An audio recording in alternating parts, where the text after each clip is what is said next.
far as the block out form or the sculpting form of it, I use a chainsaw to remove most of the wood. It's a little more powerful tool, so you can remove the wood a little bit quicker. And I've been working with it so long now where it's basically just a part of my hand, I guess. I've worked with it so much where it goes pretty quickly.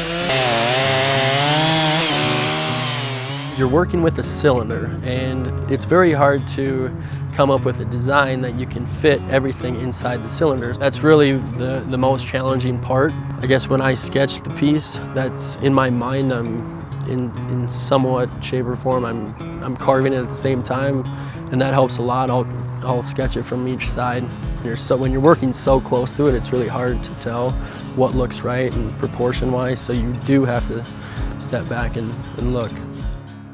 This one, I would say this is probably top 5 largest chainsaw sculptures out there. It's really hard to find logs this size, so once you do, you want to make sure you make the most of it. It's always good to mix it up, like do something I've never done, and that always keeps it fresh in your mind. And especially like pieces like this is something that I really loved to do. This was one of my most favorite pieces, and so it was exciting every day because I didn't know exactly like how the day was going to turn out. You know, a couple layers and the whole piece could be ruined. Once it's all blocked out with the chainsaw, we'll let it dry out and crack up a little bit before we start to put the color into it, and then we'll take a torch to it, and that will get the real nice brown finish to it. And then we'll take a wire brush or a wire wheel and knock off that real dark soot, and then it gets a nice brown gold finish in the end. I found out that pine is the most durable and it's the softest. Carves really well, it finishes really nice.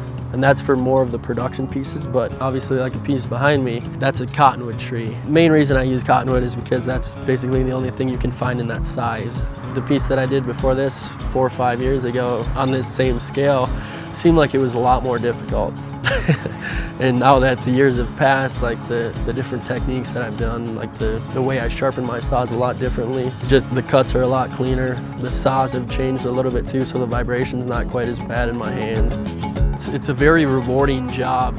I guess not everybody is able to do what they love to do, and so I feel really blessed to have found my niche at such a young age. And now I feel like everything's just becomes a lot easier.